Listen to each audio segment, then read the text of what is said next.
स्वागत है आपका हमारे अपने चैनल राग क्लासेस में।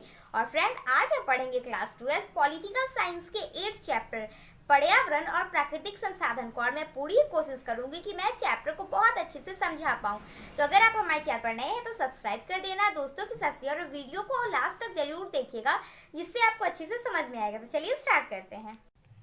तो हम वीडियो स्टार्ट करें इससे पहले हम क्या देख लेते हैं कि लास्ट वीडियो में हमने क्या पढ़ा था। तो आपको याद होगा हमने पढ़ा था कि किस तरह जो पर्यावरण की समस्या है उसने पूरे विश्व को दो भागों में बांट दिया था। एक थे उत्तरी गोलार्ध के लोग और दूसरे थे दक्षिणी गोलार्ध के देश। ठीक है, देश थे। तो उत्तरी गोलार्ध में ऐसे देश थे जो क्या है, अमीर देश थे, जो डेवलप्ड देश थे, जिन्होंने अपना विकास कर लिया है। और जो दक्षिणी गोलार्ध के देश थे वो कैसे देश थे, जो डेवलपिंग देश है, यानी जो अपना विकास कर रहे हैं, मतलब विकासशील देश। तो ऐसे में भारत, चीन, ये सब उत्तरी गोलार्ध में दक्षिणी गोलार्ध में शामिल थे।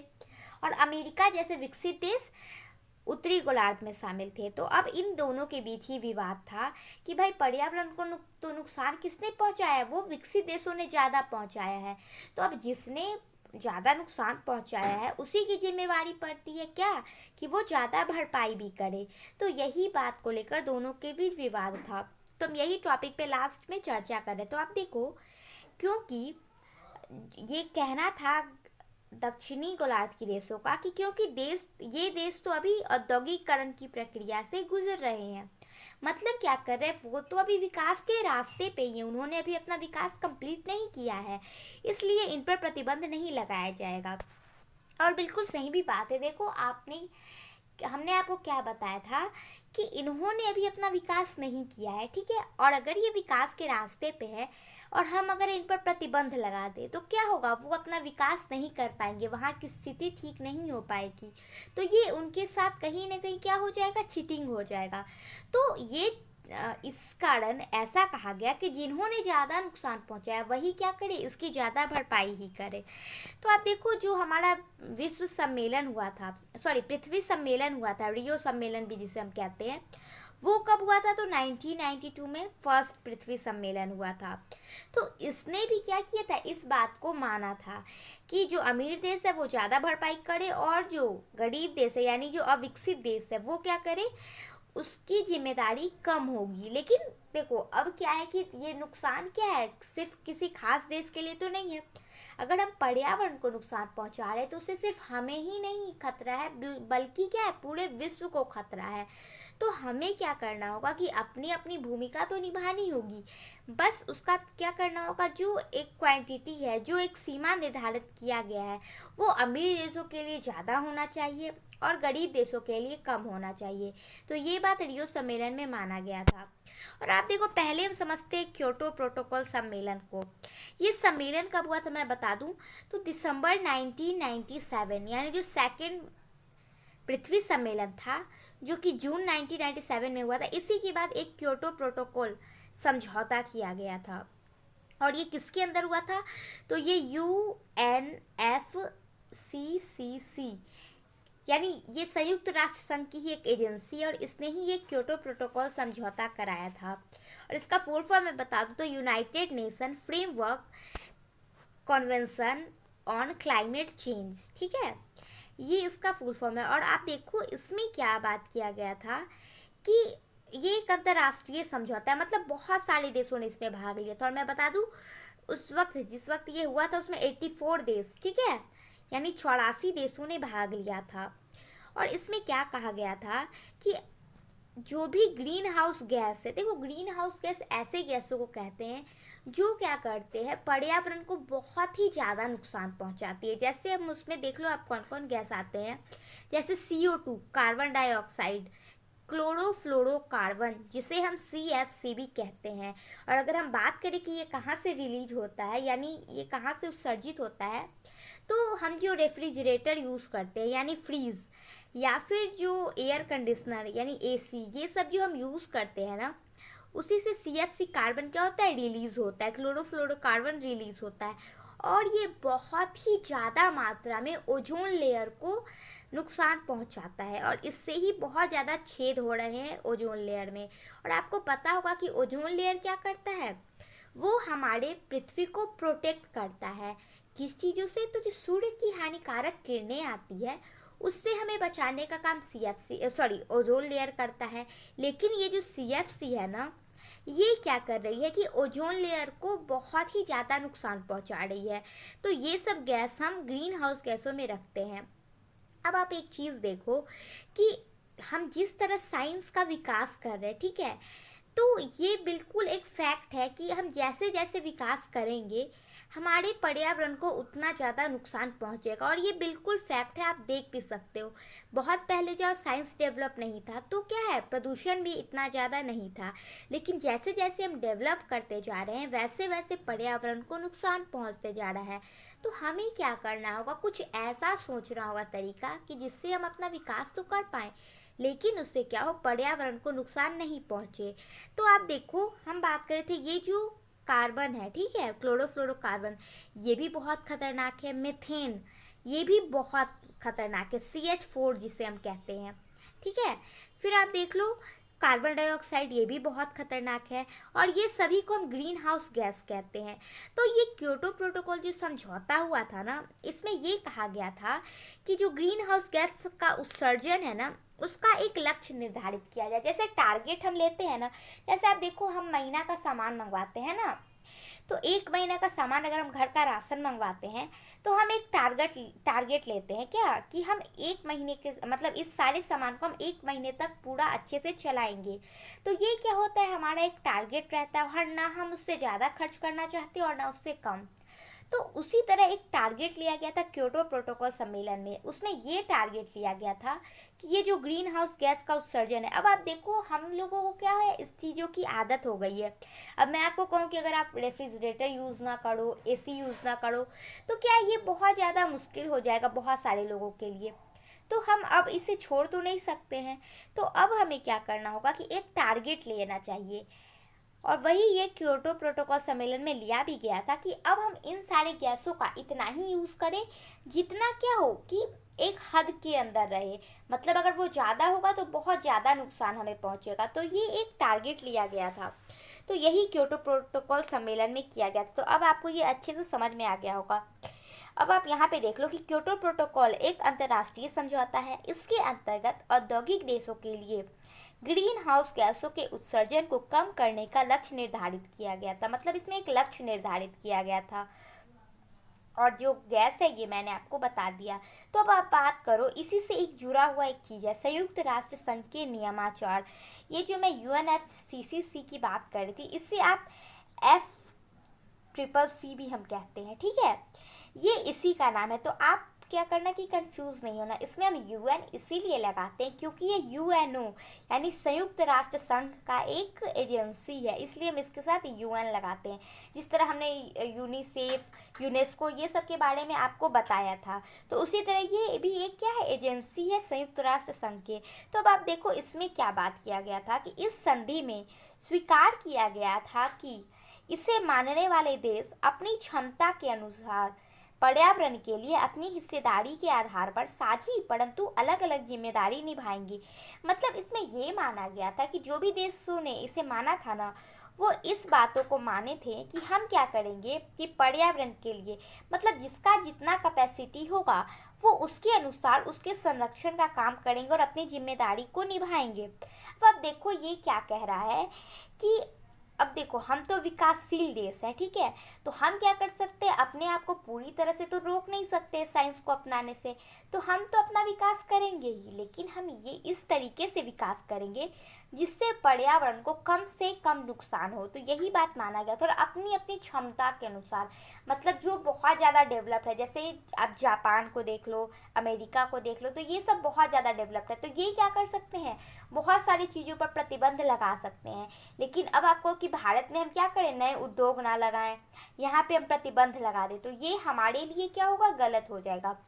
तो यही इसमें अपनी अपनी क्षमता के अनुसार, मतलब जो देश विकसित है वो ज़्यादा करेंगे, जो कम है वो कम करेंगे, लेकिन करना तो सबको पड़ेगा। तो यही बात इस संधि में की गई थी। तो अब आपको अच्छे से समझ में आ गया होगा कि संयुक्त राष्ट्र संघ के नियमाचार क्या थे। और ये जो UNFCCC है यानी CCC ये क्योटो प्रोटोकॉल का ही एक मतलब इसी समझौते के अंतर्गत इस बात को भी रखा गया था। ये जो नियम थे ये इसी के अंतर्गत आए थे, तो ये सारा सेम है, तो आपको ये याद रखना है, ठीक है। ये कब हुआ था? तो दिसंबर 19, मैं यहाँ लिख देती हूँ दिसंबर, मैं 12 लिख देती हूँ, 1997, यानी जो सेकेंड रियो सम्मेलन हुआ था। रियो सम्मेलन के बारे में मैंने आपको बताया था कि पृथ्वी सम्मेलन जिसे हम कहते हैं, तो जो दूसरा पृथ्वी सम्मेलन था उसी वक्त यानी उसी के 4-5 महीने बाद ये क्योटो प्रोटोकॉल समझौता भी किया गया था। तो अब हम देखते हैं आगे कि विकासशील देशों का प्रति व्यक्ति ग्रीन हाउस गैस का उत्सर्जन कम होता है। ये तो भाई क्लियर है, क्योंकि हमने अभी अपना इतना विकास ही नहीं किया है कि हमारे ग्रीन हाउस गैसों का क्या उत्सर्जन बहुत ज़्यादा हो। अब इसलिए क्या किया गया था, इस सम्मेलन से भारत और चीन जैसे देशों को अलग रखा गया था कि भाई देखो, तुम तो विकासशील देश हो, तुम क्या करो, अभी अपना पहले विकास कर लो, तब तुम इसमें शामिल हो जाना। इसलिए क्या किया गया था कि भारत और चीन जैसे देशों को इससे अलग रखा गया था। तो ये आपको समझ में आ गया होगा। अब आप देखो साझी संपदा। साझी संपदा मतलब ऐसे चीजों को हम कहते हैं, संपदा मतलब होता है संसाधन, और साझी मतलब होता है बिल्कुल बराबर, ठीक है। तो साझी संपदा मतलब होता है ऐसे संसाधन, ठीक है, जिसका यूज क्या करते हैं, सिर्फ हम नहीं करते हैं, पूरा सदस्य करता है, पूरी मानव जाति करती है। जैसे आप देखो ऐसे चीज होते हैं, जैसे अगर मैं अपने घर की बात करूँ तो घर क्या है, सिर्फ मेरा है, पर्सनल है। अगर मैं अपने मोबाइल फ़ोन की बात करूँ तो वो क्या है, मेरा पर्सनल है। लेकिन अगर मैं अपने घर के आगे जो रोड जाता है उसकी बात करूँ तो वो मेरा खास नहीं हो सकता। वो क्या होता है, प्रत्येक सदस्य का होता है, एक समूह का होता है, वो पूरे नगरवासियों का होता है। तो अब ऐसी चीज़ें जो होंगी वो साझी संपदा में आती है, जिसमें किसी एक का अधिकार नहीं होता है। जैसे मंदिर हो गया, मंदिर सिर्फ मेरा या मेरे परिवार का तो नहीं हो सकता है। मस्जिद हो गया, शमशान हो गया, कब्रिस्तान हो गया, ये सब क्या होती है, पूरी जाति का होता है, पूरे बड़े समूह का होता है। तो अब ऐसी जो चीज़ें होती हैं उनका रख रखाव भी कोई एक तो नहीं कर सकता, उसका रख रखाव हर सदस्य को करना पड़ता है। जैसे आप देख लो कि मस्जिद में क्या होता है कि बहुत लोग जाते हैं, तो जो समूह होता है उसके रख रखाव का, उसका जो मेंटेनेंस होता है, जो भी आता है, वो पूरे जो जाति होते हैं वो उनके प्रति उनको क्या करना होता है, उत्तरदायी होते हैं, मतलब वही इसका रख रखाव करेंगे।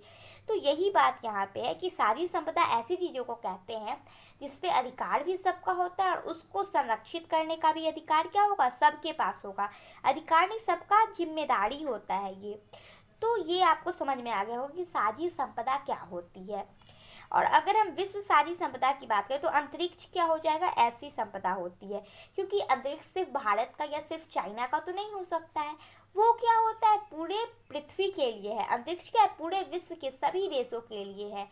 तो यहाँ का जो भी मेंटेनेंस होगा वो पूरे देशों को मिलकर ऐसे अंतर्राष्ट्रीय संस्था इसका मेंटेनेंस करती है। तो ये आपका क्लियर हो गया। अब आप देखो वन प्रांतर, ये बहुत अच्छा चीज़ है। देखिए कई बार क्या होता है ना, हम जानते हैं कि अंधविश्वास क्या होता है, हमारे लिए गलत होता है, लेकिन आप देखो ये अंधविश्वास ही है, लेकिन ये हमारे लिए फायदेमंद है। तो ये आपको यहाँ पे समझ में आएगा। आप देखो वन प्रांतर क्या होता है, वन तो हम सभी जानते हैं और प्रांतर मतलब होता है एरिया। तो वन का कुछ ऐसा एरिया का हम बात कर रहे हैं जिसे पवित्र मानकर काटा नहीं जाता। अब आप देखो इतना ज़्यादा पॉपुलेशन बढ़ रहा है कि हम क्या कर रहे हैं, तेजी से वनों की कटाई कर रहे हैं। लेकिन वन प्रांतर के अंतर्गत क्या होता है कि हम क्या करते हैं कि कुछ पेड़ पौधों को देवी देवताओं का वास मानने लगते हैं और उसकी पूजा करने लगते हैं। आपने देखा होगा, अगर आप अपने गांव गए होंगे तो आपने देखा होगा कि जो पुराने पेड़ होते हैं, ठीक है, वनों में तो बहुत प्रकार के पेड़ होते हैं, तो जो बहुत पुराने पेड़ हो जाते हैं, बहुत सारे ऐसे पेड़ होते हैं जिनका क्या होता है, लोग पूजा करने लगते हैं। अब आप देखोगे औरतें वहाँ पे मन्नत मांगती हैं, उसके चारों तरफ धागा डाल देती हैं। तो ये सब क्या है, कहीं ना कहीं अंधविश्वास है, लेकिन ये हमारे लिए फायदेमंद है। अब इससे क्या हो रहा है कि बहुत सारे पेड़ ऐसे हैं, बहुत सारा एरिया ऐसा है जो बच जाता है, ठीक है, जिसकी कटाई नहीं होती है। तो ये एक अच्छा चीज़ है। देखो वनों के कुछ हिस्सों को पवित्र मानकर काटा नहीं जाता। ऐसा माना जाता है कि इन स्थानों पर देवी देवताओं का वास है और उसे ही हम वन प्रांतर कहते हैं। तो अब तो आपको अच्छे से समझ में आ गया। अगर आपसे एग्जाम में पूछा जाए कि वन प्रांतर क्या है तो आप अच्छे से आंसर दे सकते हो। तो अब देखिए कि बहुत सारी चीज़ों का क्या होता है, चीज़ें तो एक होती है लेकिन जगह के अनुसार उसका नाम चेंज हो जाता है। तो वही ये जो वन प्रांतन है ना, उसका नाम भी चेंज होता है। अगर हम राजस्थान में पेड़ की पूजा करते हैं तो हम उसे वाणी कहते हैं, ठीक है। देख लो वाणी। अगर हम झारखंड में पेड़ की पूजा करते हैं तो चीज़ तो वही है लेकिन उसका नाम चेंज हो गया। यहाँ पे हम उसे जहेरा कहते हैं या फिर सरना कहते हैं, ठीक है। और वही अगर हम मेघालय की बात करें तो वहाँ पे लिंगदोह कहते हैं, केरल में काव कहते हैं, और उसी तरह उत्तराखंड में थान कहते हैं या फिर देवभूमि कहते हैं। और अगर आप यूपी साइड जाते हो तो वहाँ पे भी थान ही यूज़ किया जाता है। तो ये सब क्या है कि वन प्रांतर है लेकिन जगह के अनुसार इसका नाम चेंज है। तो अब आपको ये टॉपिक तो क्लियर हो गया कि वन प्रांतरम किसे कहते हैं। चलिए अब हम आगे बढ़ते हैं कि पर्यावरण के मसले पर भारत का पक्ष। अब देखो कि भले ही हम विकासशील देश है लेकिन हमारे पर्यावरण के प्रति हमारा क्या है, कुछ जिम्मेदारी बनती है। तो भारत ने क्या किया कि आप देखोगे कि 2002 में क्योटो प्रोटोकॉल पे हस्ताक्षर किया था। पहले तो भारत जैसे देशों को क्या किया गया था, इससे अलग रखा गया था कि तुम अभी इस तरह के फाउंडेशन में मत पड़ो, तुम पहले अपना विकास करो। लेकिन फिर भी 2002 में हमने क्या किया कि क्योटो प्रोटोकॉल जो समझौता है उस पर हस्ताक्षर कर लिया था। आप देखो, हो सकता है कि भारत और चीन भी जल्द ही ग्रीन हाउस गैसों के उत्सर्जन में नजर आएंगे, क्योंकि आप देखो कि हम क्या कर रहे हैं कि विकास तेजी से कर रहे हैं और हमारे विकास का जो रफ्तार है वो भी क्या है, अच्छा खासा है। तो अब क्या है कि हो सकता है मे बी क्या हो, अब हम जल्दी क्या हो, विकसित हो जाएं। तो ऐसे में हम जल्दी विकसित देशों के लिस्ट में आ जाएंगे और हमें फिर तो मानना ही पड़ेगा क्योटो प्रोटोकॉल समझौता का जो भी चीज़ है उसके अंतर्गत। तो अब हम यहाँ पे क्या कर रहे हैं कि हम पहले ही इस चीज़ को मान रहे हैं। अब देखो, पहले ही अगर हम उस चीज़ को मान लेंगे तो इससे क्या होगा, हमें फ़ायदा होगा। हमें कम से कम ये तो पता होगा कि हम कहाँ पे ज़्यादा कर रहे हैं ग्रीन हाउस गैसों का उत्सर्जन और कहाँ पे हम उस पर रोक लगा सकते हैं। तो ये इसलिए हमने क्या किया, इस पर पहले ही हस्ताक्षर कर लिया। भारत का भी यही कहना है कि ग्रीन हाउस गैसों का कम करने से सबसे ज़्यादा जिम्मेदारी विकसित देशों की होनी चाहिए। और हम भी यही बात पर हैं कि क्या हो, जिसने ज़्यादा नुकसान पहुंचाया वही क्या करे, इसकी जिम्मेदारी भी ज़्यादा बनती है कि वो उसकी भरपाई करे। और विकसित देशों को क्या करना चाहिए कि ग्रीन हाउस गैसों के उत्सर्जन को कम करने का कुछ सोचना चाहिए। तो ये हमारा पक्ष है। आप देखो, अगर हम बात करें ना हमारा जो ग्रीन हाउस गैस है उसके उत्सर्जन की, तो 2000 में हमारा 0.9 टन ही था, मात्र हम सिर्फ इतना ही उत्सर्जन करते थे। और हम टारगेट लिए हैं कि जिस तरह हम अपना विकास कर रहे हैं 2030 तक भी हमारा जो उत्सर्जन का क्वांटिटी है वो 1.6 टन से ज़्यादा नहीं होगा। मतलब आप देखो कि बहुत ज़्यादा हमारे में अंतर नहीं आएगा, 0.9 से 1.6 तक ही जाएंगे जो कि 2030 तक है। तो ये हमने टारगेट लिया है और ये क्या है कि इसके अंतर्गत हमने बहुत सारी चीज़ों को माना है। अब आप देखो, भारत ने बहुत सारी चीज़ों को क्या क्या माना है। भारत सरकार द्वारा पर्यावरण संरक्षण के प्रयास, मतलब हमने पर्यावरण के संरक्षण के लिए क्या प्रयास किए हैं, आप इसे देखो।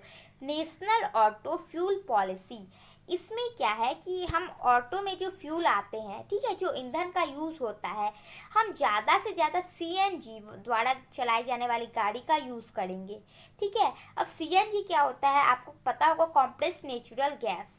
ये क्या होता है कि ज़्यादा नुकसान नहीं पहुंचाता और आपने देखा होगा अब आपके शहर में भी क्या है, इस तरह की गाड़ियों का बहुत ज़्यादा यूज़ होता होगा। तो इसे हमने अपनाया। स्वच्छतर ईंधन अनिवार्य किया, मतलब हम क्या करें कि स्वच्छ ईंधन का यूज़ करें।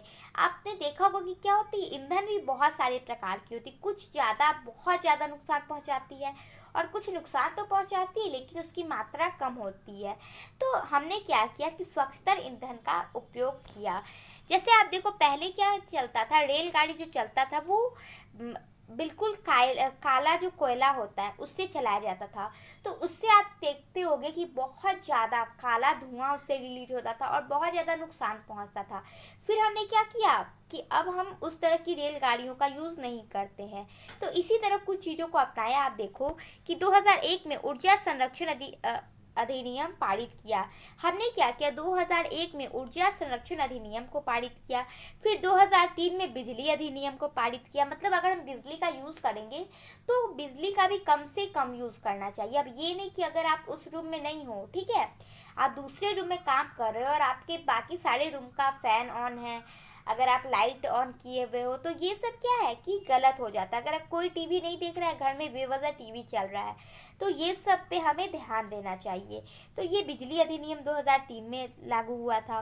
फिर देखो स्वच्छ कोयले का उपयोग, मैंने अभी आपको बताया कि रेलगाड़ियों में क्या किया, हमने स्वच्छ कोयले का उपयोग किया। अब आप देखो बायोडीजल का उपयोग किया, और जो गाड़ी डीजल से चलती है हमने उस पर क्या किया, बायोडीजल का यूज करना स्टार्ट कर दिया। भारत यह भी चाहता है कि विकसित देश विकासशील देशों के वित्तीय सहायता देनी चाहिए। और हमारा ये भी कहना है ना कि जो विकसित देश है, ठीक है, जिन्होंने अपना विकास कर लिया है, तो हम ये कह रहे हैं कि जो देश ऐसे हैं जिन्होंने अपना विकास नहीं किया है या फिर विकास की प्रक्रिया में है, उसकी मदद करनी चाहिए। वित्तीय सहायता मतलब होता है पैसे की सहायता से, ठीक है। तो उनको क्या करना चाहिए, ऐसे देश जो गरीब हैं, जो अपना विकास कर रहे हैं, उनको मदद देनी चाहिए, विकसित देशों को, ठीक है। तो ये हमारा कहना है। तो अब आपको समझ में आ गया होगा कि किस तरह भारत सरकार ने पर्यावरण संरक्षण के लिए बहुत सारे प्रयास किए हैं। लेकिन आप देखो, बहुत सारे प्रयास तो किए हैं सरकार ने, लेकिन ये काम कब करेगा, जब हम जनता भी उसमें हेल्प करेंगे और अपनी भागीदारी निभाएंगे। तो अब इसके लिए आपको क्या करना होगा कि आप उतने ही बिजली का यूज़ करो जितना आपके लिए काफ़ी हो। अगर आप बेवजह बिजली का दुरुपयोग करोगे तो ये गलत है। फिर आप उतनी ही पानी का यूज़ करो जितना क्या है आपके लिए, मतलब जितना में आपका काम चल जाए। आपको एक्स्ट्रा ये नहीं कि आप पानी बर्बाद करते रहो। तो ये सब कुछ चीज़ों को हमें भी अपनाना होगा, तभी क्या होगा कि हम पर्यावरण को बचा सकते हैं। क्योंकि पर्यावरण सिर्फ सरकार का ही इस पे फर्ज नहीं बनता है, हम सब क्या है, हम सब के लिए पर्यावरण बहुत ज़रूरी है और उसका शुद्ध रहना बहुत ज़रूरी है। अभी आप देख रहे हो कि पॉल्यूशन से कितना ज़्यादा नुकसान पहुंचता है। तो अभी हमें क्या करना चाहिए, अपने में बदलाव लाना चाहिए और नई चीज़ों को अपनाना चाहिए। अब देखो पर्यावरण आंदोलन, और ये वही आंदोलन है जो क्या है, पर्यावरण को बचाने के लिए बहुत सारे लोगों ने किया। तो ऐसे में लोग जो पर्यावरण के प्रति सचेत जागरूक है, जो पर्यावरण को हानि से बचाना चाहते हैं और पर्यावरण के संरक्षण के लिए आंदोलन चलाए। देखिए क्या होता है कि हमारे समाज में बहुत सारे लोग होते हैं। आप देखोगे कि एक फैमिली में भी क्या है, बहुत सारे लोग होते हैं। कुछ लोग बेवजह उनका आदत होता है, वो हर चीज़ों को वेस्ट करते हैं, ठीक है। लेकिन कुछ लोग ऐसे होते हैं जो उसके प्रति जागरूक होते हैं, मतलब वो रोकते कि अरे आप इतना नहीं खर्च करो, आप इतना में भी क्या कर सकते हो, अपना काम कर सकते हो। तो कुछ ऐसे लोग हैं समाज में भी जो क्या है कि पर्यावरण के प्रति जागरूक है, सचेत है। मतलब वो जानते हैं कि जिस तरह हम अपना विकास कर रहे हैं, जिस तरह चीज़ों का दुरुपयोग कर रहे हैं, आने वाले कुछ दिनों में ये हमारे ही ऊपर क्या पड़ेगा कि उल्टा पड़ जाएगा और हमें बहुत नुकसान पहुंचाएगा। तो ऐसे लोगों ने क्या किया कि बहुत सारे आंदोलन चलाए पर्यावरण के संरक्षण के लिए। ऐसे आंदोलन राष्ट्रीय और अंतर्राष्ट्रीय दोनों स्तर पर चलाए गए। मतलब कि ये एक देश के अंदर भी चलाए गए और अंतर्राष्ट्रीय स्तर पर, यानी पूरे देशों को एक साथ मिलकर भी ऐसे आंदोलन चलाए गए। आज पूरे विश्व में पर्यावरण आंदोलन जीवंत, विविधतापूर्ण और ताकतवर आंदोलन बन चुके हैं। अब क्या है, आज के दिनों में जो विश्व पर्यावरण आंदोलन है, ठीक है, उन्होंने एक जीवंत, मतलब क्या है, बिल्कुल जीता जागता रूप ले लिया है। अब सब लोग, हम लोग सब जानते हैं क्या कि हम अगर ये चीज़ कर रहे हैं तो ये हमारे लिए गलत होगा। विविधतापूर्ण, और आप देखो कि हर लोगों की क्या है, चीज़ें अलग अलग होती है, उनकी स्थिति अलग होती है। लेकिन भले ही हमारा कहने का तरीका अलग है, हमारे अलग अलग चीज़ों का हम, मतलब आप देखो बहुत सारे एरिया में बहुत सारी चीज़ों को लेकर विवाद है। मतलब मुद्दे अलग अलग हो सकते हैं, चीज़ें अलग अलग हो सकती है, लेकिन हमारा उद्देश्य सिर्फ एक ही होता है कि हम क्या करें, पर्यावरण को बचाएं। तो इसलिए विविधतापूर्ण और ताकतवर आंदोलन बन चुका है। आप देखो, हम इसके मुद्दे को अगर हम देखें तो वनों की कटाई के खिलाफ कहाँ पे किया गया आंदोलन, तो भारत में किया गया। आपको पता होगा कि चिपको आंदोलन के बारे में, ठीक है, तो ये भारत में ही चलाया गया था। इसमें क्या करती थी औरतें कि जिस पेड़ को काटा जाता था, ठीक है, उसके आसपास सर्कल बना के, ठीक है, चारों तरफ से उसको बिल्कुल ऐसे घेर के, और क्या करती थी कि पेड़ को कटने से रोकती थी। तो ऐसी जो आंदोलन है वो पर्यावरण आंदोलन कहलाते हैं। फिर ऐसे ही आंदोलन चिले में हुआ, इंडोनेशिया में हुआ। फिर आप देखो खनन के खिलाफ, मतलब खनन क्या होता है कि क्या कर रहे हैं हम, खनिज संसाधनों का बहुत ज़्यादा खनन कर रहे हैं, मतलब उसको पृथ्वी से निकाल रहे हैं। तो आप सोचो अगर हम बहुत ज़्यादा तेज़ी से निकालेंगे तो क्या होगा कि हमारा जो चीज़ें है वो कम हो जाएगी, उसकी मात्रा कम हो जाएगी, क्योंकि ये जो चीज़ें होती है ना खनिज संसाधन, उसे बनने में कोई 1-2 वर्ष नहीं लगता है, बिल्कुल हजारों लाखों वर्ष लग जाता है इसे बनने में, ठीक है। तो अब हमें इसे बचाना चाहिए, तो इसलिए इसके खनन के खिलाफ भी बहुत सारे आंदोलन चले, जो कि दक्षिणी गोलार्ध में चले, मतलब ऐसे देश जो विकासशील हैं उन देशों में ऐसे आंदोलन चलाए गए थे बांध के खिलाफ। अब क्या होता है, बांध बनाए दिए जाते हैं, ठीक है। अब आपको एक चीज़ तो फायदा होता है, बांध से क्या होता है, बाढ़ आने से बच जाता है, जल एक जगह से दूसरे जगह जाता है, तो बहुत सारा फायदा तो होता है, लेकिन इसके साथ ही नुकसान भी बहुत ज़्यादा होता है। आप सोचो कि जहाँ पे बांध बनाया जाएगा वहाँ पे जो लोग बसते हैं, वहाँ जो गांव बसते हैं, वो लोग कहाँ जाएंगे, तो उनको क्या होता है, बहुत ज़्यादा नुकसान पहुँच जाता है इससे। तो हमारे यहाँ नर्मदा बचाओ आंदोलन जो चला था वो बांध के खिलाफ ही चला था। तो इसके बारे में मैं आपको कुछ ही देर में डिटेल में जाऊँगी। तो क्या होगा कि आपको यहाँ पे डिटेल में नहीं ले जाते, आप पहले यहाँ पे देखो कि मुद्दे किस तरह अलग अलग है। तो बांध के खिलाफ ऑस्ट्रेलिया में किया गया आंदोलन, फिर भारत में भी किया गया। बहुराष्ट्रीय कंपनियों के खिलाफ भी आंदोलन चलाए गए, और कई सारी कंपनियां ऐसी होती हैं, बहुराष्ट्रीय मतलब जो एक देशों में नहीं बल्कि बहुत सारे देशों में काम करती है, तो इनके खिलाफ भी आंदोलन चलाए गए थे।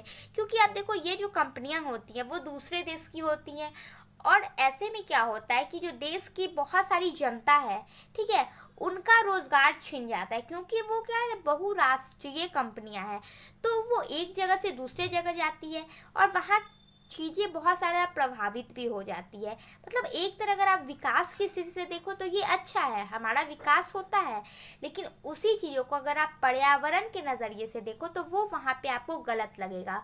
तो इसलिए इन सभी चीज़ों के खिलाफ आंदोलन किया गया था। अब देखो संसाधनों की भू राजनीति।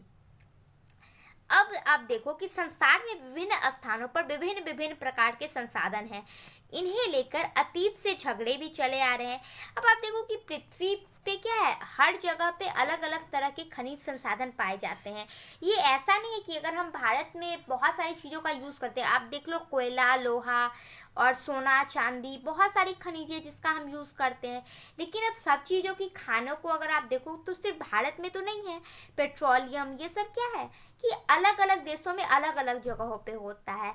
तो अब क्या है कि इन चीज़ों को लेकर बहुत सारे देशों में क्या होता है, आपस में विवाद हो जाता है। क्योंकि आप देखो जैसे बहुत सारे देश ऐसे होते हैं जिनके पास बहुत चीज़ें, जैसे इराक के पास आपको पता होगा कि जो तेल संसाधन है वो बहुत भारी मात्रा में है। अब कई बार क्या होता है कि जिसके पास बहुत भारी मात्रा है वो निर्यात नहीं करना चाहते हैं। अब ऐसे में आप देखो जिन्हें तेल की ज़रूरत होगी वो इसे बना तो नहीं सकते अपने घर में, तो अब वो क्या करेंगे, तो यही क्या होता है, विवाद का कारण बन जाता है। तो इसलिए क्या है कि ये झगड़े क्या है, चल रहे हैं और अतीत से चलते आ रहे हैं। किसी के पास खनिज संसाधन है तो किसी के पास तेल संसाधन तथा और भी संसाधन जैसे इमारती लकड़ी। अब आप देखो घड़ों को बनाया जाता है, ठीक है, इसमें भी लकड़ियों का यूज़ होता है। तो ये साधारण लकड़ी नहीं होती, ये अलग तरह की लकड़ी आती है जो कि मजबूत हो, तो इसे हम इमारती लकड़ी से यहाँ पे इंडिकेट कर रहे हैं। फिर नदी, पहाड़, चट्टाने, वृक्ष, वनस्पतियाँ, जानवर, पानी आदि, ये सब ऐसे संसाधन है जो अलग अलग जगहों पे पाई जाती है। अब नदी हर शहर में तो नहीं जाती है, पहाड़ हर शहर में तो नहीं हो सकता, ठीक है। चट्टानों की बात करो या फिर वृक्ष, वनस्पतियाँ, जानवर। फिर आप देखो नदी, नदी क्या है, बहुत ज़्यादा विवाद का कारण बन जाता है। ये राज्यों के बीच भी विवाद बनता है, देशों के बीच भी, और अंतर्राष्ट्रीय स्तर पे भी ये विवाद बन जाता है कई बार। तो ये सब क्या है कि विवाद का कारण है। अब आप देखो यूरोपीय ताकत का विश्व प्रसार का मकसद संसाधन, ठीक है, जो यूरोपीय ताकत है, ठीक है, वो अपना पूरे विश्व में जो प्रसार कर रहे हैं ना, उसका क्या मकसद है, वो संसाधन है। अच्छा देखिए, आपको एक बात याद होगा कि हमने आपको बताया था कि किस तरह अमेरिका ने इराक पर कब्जा कर लिया था, ऑपरेशन इराकी फ्रीडम के द्वारा। तो उसमें उसने क्या किया था कि उसका उद्देश्य यह था कि वो इराक के तेल संसाधन पर अपना कब्जा जमा सके। तो वो इस जो देश होते हैं वो दूसरी जगह पे अगर कब्जा करते हैं तो इसके पीछे यही कारण होता है कि वो क्या करना चाहते हैं कि वहाँ के संसाधनों पर कब्जा करना चाहते हैं। और यही यूरोपीय ताकत का विश्व प्रसार का मकसद है। ये आपको समझ में आ गया होगा कि क्यों जो यूरोप के देश हैं वो अलग अलग देशों पर कब्जा करते हैं। तो उनका मकसद यही है कि वो वहाँ की संसाधनों पर क्या कर सके, कब्जा कर सके और उसे अपने अंडर में ले सके। अब आप देखो, अगर कोई देश दूसरे देश पर कब्जा कर ले, जैसे भारत पे क्या किया, अंग्रेजों ने कब्जा कर लिया, तो वो देश के हर नागरिक के ऊपर कब्जा कर लेते हैं। मतलब जो भी होता है सिर्फ उनका हो जाता है। यहाँ के खनिज संसाधन है, जो भी चीज़ आता है, मतलब मानव संसाधन से लेके जो भी यहाँ के पर्यावरण संसाधन है, प्राकृतिक संसाधन होती है, जो भी संसाधन होती है, सब पर उनका अधिकार हो जाता है। तो इसीलिए जो देश होते हैं वो क्या करते हैं, दूसरे देशों को अपना गुलाम बनाना चाहते हैं। इमारती लकड़ी, तेल संसाधन की उपलब्धता। ये जो इमारती लकड़ी यानी जहाँ पे ज़्यादा संसाधन होता है वो क्या होता है, ज़्यादा गुलाम बनने का उस पर खतरा होता है। आप देखो, हम क्या थे पहले, सोने की चिड़िया कहलाते थे। यानी भारत क्या था, सोने की चिड़िया कहलाता था, क्योंकि हम बहुत समृद्ध थे, यहाँ के संसाधन जो थी बहुत अच्छी उपलब्धता थी। तो अब इसीलिए क्या हुआ कि ये बाकी देशों के आंखों पर चढ़ गई और बहुत सारे देशों ने हम पर कब्जा करना चाहा। तो यही कारण था इसके पीछे कि हमारी संसाधन की उपलब्धता। फिर देखो, पेट्रोलियम पर नियंत्रण बनाने का प्रयास किया गया। खाड़ी देशों के तेल संसाधनों को हथियाने का प्रयास किया गया। जो खाड़ी देश है, ठीक है, उनके पास तेल संसाधन बहुत अच्छी मात्रा में है, तो उनको हथियाने का प्रयास किया गया। सऊदी अरब विश्व में सबसे बड़ा तेल उत्पादक देश है और इराक दूसरे नंबर पे है। मैंने अभी आपको बताया था कि इराक क्या है, यहाँ पे तेल भंडार क्या है, बहुत अच्छा है। और आप देखो, विश्व में ये दूसरे स्थान पर है और पहले स्थान पर कौन आता है, तो सऊदी अरब आता है। तो यहाँ क्या है कि तेल की जो उपलब्धता है वो बहुत अच्छी है, जिस कारण क्या कर रहे हैं, बाकी देश उस पर कब्जा करना चाहते हैं। विश्व के कुछ हिस्सों में स्वच्छ जल की कमी है, इसलिए जल संसाधन में फसाद की जड़ बन गई है। और आप देखो कि विश्व में बहुत सारी ऐसी जगहें हैं, ऐसे देश हैं जिनके पास पीने योग्य पानी तक नहीं है। तो अब देखो, बाकी संसाधनों के बिना तो हो सके कि हम अपना गुजारा कर भी ले, लेकिन जल ऐसा संसाधन है जिसके बिना हम जी ही नहीं सकते। तो ये क्या है, बहुत ही ज़्यादा फसाद की जड़ बनी हुई है। मतलब क्या है कि विवाद का एक मुद्दा बना हुआ है जल संसाधन, क्योंकि ये तो सभी को चाहिए। तो अब देखो, माना जाता है कि तीसरा विश्व युद्ध जल के कारण ही होगा। और ये माना गया है ना कि जो तीसरा विश्व युद्ध होगा ना, अगर मे भी हुआ इन फ्यूचर, तो इसका जो मुद्दा होगा वो जल संसाधन ही होगा। क्योंकि अब ये एक ऐसा चीज़ है जो सभी को चाहिए और इसकी उपलब्धता धीरे धीरे कम होती जा रही है। तो इस कारण ये विवाद का एक मुद्दा बन गया है। लेकिन फिर भी जल का बहुत दुरुपयोग कर, और देखो, इतनी ज़्यादा इसकी वैल्यू होने के बाद, इतनी ज़्यादा इसकी किल्लत पड़ने के बाद भी जहाँ पे इसकी उपलब्धता ज़्यादा है ना, वहाँ पे इसका बहुत ज़्यादा दुरुपयोग होता है।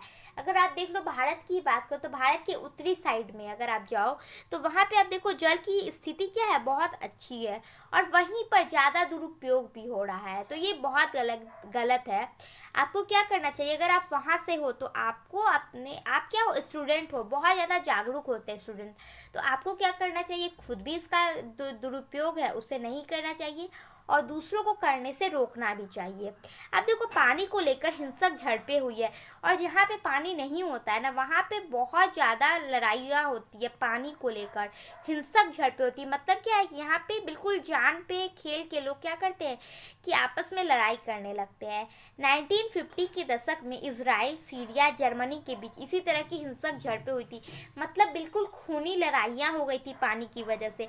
तो आप सोचो, जो देश ऐसे है जहाँ पे पानी की कीमत उन्हें पता है, ठीक है, किल्लत है वहाँ पे, तो उन्हें कितना ज़्यादा इसके लिए क्या करना पड़ता है, मेहनत करना पड़ता है, लड़ाइयाँ करनी पड़ती है। मतलब कितना ज़्यादा संघर्ष है उनके लिए पानी का। तो हमें इसकी वैल्यू को समझना चाहिए। तुर्की, सीरिया, इराक के बीच फरात नदी विवाद है। ये जो फरात नदी जो है ना, इसके भी लेकर बहुत सारे देशों में विवाद है। जैसे तुर्कों के बीच में है, सीरिया और इराक, इन सभी देशों के बीच इस नदी के जल को लेकर विवाद है। तो यहाँ से एक ही बात सामने आती है कि हमें क्या करना चाहिए, जल का दुरुपयोग नहीं करना चाहिए और उसे बचाना चाहिए। चलिए अब हम बात करते हैं मूलवासी। अब आप सोचो कि मूलवासी क्या होता है। देखो, हम मूलवासी ऐसे लोगों को कहते हैं ना जो किसी स्थानों पर बहुत ज़्यादा दिन से रह रहे हैं। जैसे आप क्या हो, अगर आप आपके अगर पापा वहीं पे रहते हैं, आपके ग्रैंडफादर वहीं पे रहते थे और उनके पूर्वजों की अगर हम बात करें तो वो भी उसी शहर में रह रहे हैं, उसी जगह पे रह रहे हैं, ठीक है, बहुत जगह से, तो आप वहाँ के मूलवासी कहलाते हो। मतलब क्या है कि आप वहीं पे क्या है, आपके वंशज रह चुके हैं, तो इसलिए वो आपका स्थान क्या हो जाएगा, मूल स्थान हो जाएगा। तो मूलवासी, अब हम यहाँ पे देखते हैं कि ऐसे लोग जो वंशज जो किसी मौजूदा स्थान में अरसों से रहते आ रहे हैं, मतलब ये 10 वर्ष 50 वर्ष या 100 वर्ष की बात ही करें, जो हजारों लाखों साल से जिनके पूर्वज उस जगह पर रहते आ रहे हैं, वो वहाँ के मूलवासी कहलाते हैं। फिर किसी दूसरे देशों में लोग यहाँ आए और इन्हें अपना गुलाम बना लिया। अब क्या होता है कि मूलवासी तो रहते आ रहे, लेकिन जो दूसरे जगह के लोग होते हैं वो कई बार क्या होता है कि आते हैं और उन पर क्या करते हैं, कब्जा कर लेते हैं, उन्हें अपना गुलाम बना लेते हैं। फिर क्या होता है कि अब उन्हें क्या होता है, या तो उनका गुलाम बन के रहना पड़ता है या उनके पास एक ही ऑप्शन होता है कि वो अपना घर छोड़कर चले जाए। तो इससे क्या होता है, उन्हें बहुत ज़्यादा खतरा हो रहा है। अब देखो, मूलवासी आज भी अपनी संस्कृति परंपरा के अनुसार रहते हैं और ये अपनी परंपरा को नहीं भूलते हैं। मतलब क्या है कि जिस रीति रिवाज से ये रहते आ रहे, इनका जो कल्चर है, ये उसी कल्चर में आज भी वो रहते हैं और ये बिल्कुल परंपरावादी लोग होते हैं। मतलब ऐसे लोग जो क्या करना चाहते हैं, अपनी परंपरा को भंग नहीं करना चाहते। मतलब जो वही काम करते हैं वो वही काम करते हैं जो उनके पूर्वज करते थे। तो ये मूलवासी जो होते हैं, ये एक खास ढंग का जीवन यापन करते हैं। मतलब ना, इनका एक खास तरह का, यानी ये हम लोगों की तरह नहीं रहते हैं, इनका एक अपना अलग तरीका होता है जिंदगी जीने का। दुनिया भर के मूल निवासी रहते हैं और ये बहुत सारे, हम भी क्या करते हैं, अगर आप झारखंड साइड जाओगे तो वहाँ पे आप देखोगे कि मूलवासी रहते हैं, जिन्हें हम आदिवासी भी कहते हैं। तो इनका क्या है, एक अपना जीवन यापन का तरीका होता है, ये अपने ढंग से रहते हैं और ये उसी परंपरा, यानी ये बिल्कुल साइंस की तरफ ज़्यादा अट्रैक्ट नहीं होते हैं। ये जो उनकी पुरानी परंपरा है, ये उसी के अनुसार जीना चाहते हैं। इनके रहन सहन संस्कृति परंपरा में कुछ समानता है और ये जो मूलवासी होते हैं ना, ये बहुत सारे जगहों पे है। यानी ऐसा नहीं कि सिर्फ झारखंड में ही पाए जाते हैं, मतलब ये अलग अलग देशों में अलग अलग जगहों पे, बहुत ज़्यादा जगहों पे पाए जाते हैं। लेकिन फिर भी आप क्या करोगे कि इनकी जो परंपरा होती है उसमें सिमिलरिटी नज़र आती है। मतलब कहीं ना कहीं इनकी परंपरा एक जैसी दिखती है। ये अपने परंपरा को महत्व देते हैं और इनके नज़र में इनकी परंपराओं का बहुत महत्व होता है। ये बहुत जल्दी अपने आप में जो कहते बदलाव नहीं लाना चाहते हैं, ठीक है। अब देखो, मूलवासी के आंकड़े मतलब क्या कि आप किस देश में कितने ज़्यादा मूलवासी पाए जाते हैं, ये आप देखो कि विश्व में टोटल 30 करोड़ मूलवासी है। मतलब बहुत बड़ी संख्या है। अभी कितने हैं, तो 30 करोड़। हम सिर्फ भारत की बात नहीं कर रहे हैं, पूरे विश्व की बात कर रहे हैं। अब आप देखो, अलग अलग देशों के अनुसार हम बात करें तो फिलीपींस जो देश है, वहाँ पे करीबन 20 लाख मूलवासी रहते होंगे और ये क्या हम लगभग में अंदाज़ा लगाते हैं, बिल्कुल एक्यूरेट नहीं है। फिर चिले की अगर बात करें तो यहाँ पे 10 लाख हैं। फिर बांग्लादेश की बात करें तो यहाँ पे 6 लाख, पनामा नहर के पास 3,50,000 और ये जो सोवियत संघ है, ठीक है, यहाँ पे 10 लाख, उत्तर सोवियत, ठीक है, यहाँ पे 10 लाख मूलवासी रहते हैं। तो आप देखो कि ये कितनी बड़ी संख्या में रह रहे हैं मूलवासी। लेकिन क्या है कि ये जो मूलवासी है ना, इनके ऊपर एक समस्या आ जाती है, क्योंकि आप देखो, ये ना तो अपने आप में चेंजेस लाना चाहते हैं, ना किसी नई चीज़ों को अपनाना चाहते हैं। तो अब ऐसे में क्या होता है कि बहुत सारे लोग इन्हें क्या करते हैं, अपने अंदर लेना चाहते हैं, अपने अंडर में लेना चाहते हैं, इन पर कब्जा करना चाहते हैं।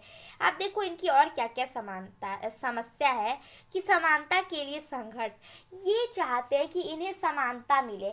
आप देखो कि भले ही झारखंड में ये रहते हैं, लेकिन फिर भी क्या है कि जो बाकी लोग हैं, बाकी जो देश के नागरिक होते हैं, उनका और आदिवासी के बीच कहीं ना कहीं भेदभाव किया जाता है।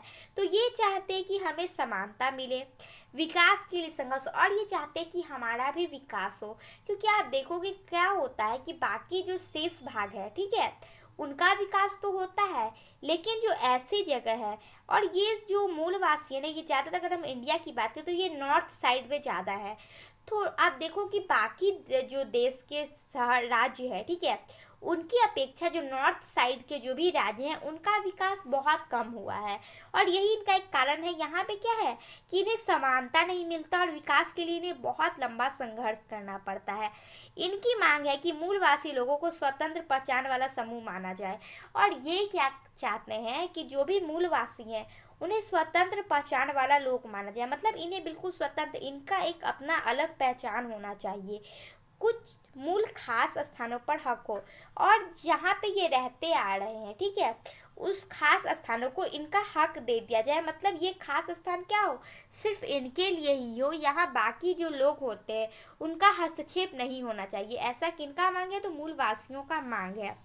जंगलों को ना उजाड़ा जाए। और ये जो मूलवासी होते हैं ना, ये ज़्यादा से ज़्यादा जंगलों पर निर्भर होते हैं। तो इसलिए अगर हम जंगलों को काट देंगे तो ये कहाँ पे रहेंगे।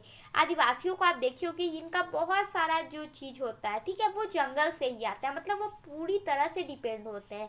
और अगर हम जंगलों को काटते जाएंगे तो इन्हें बहुत ज़्यादा प्रॉब्लम हो जाएगा।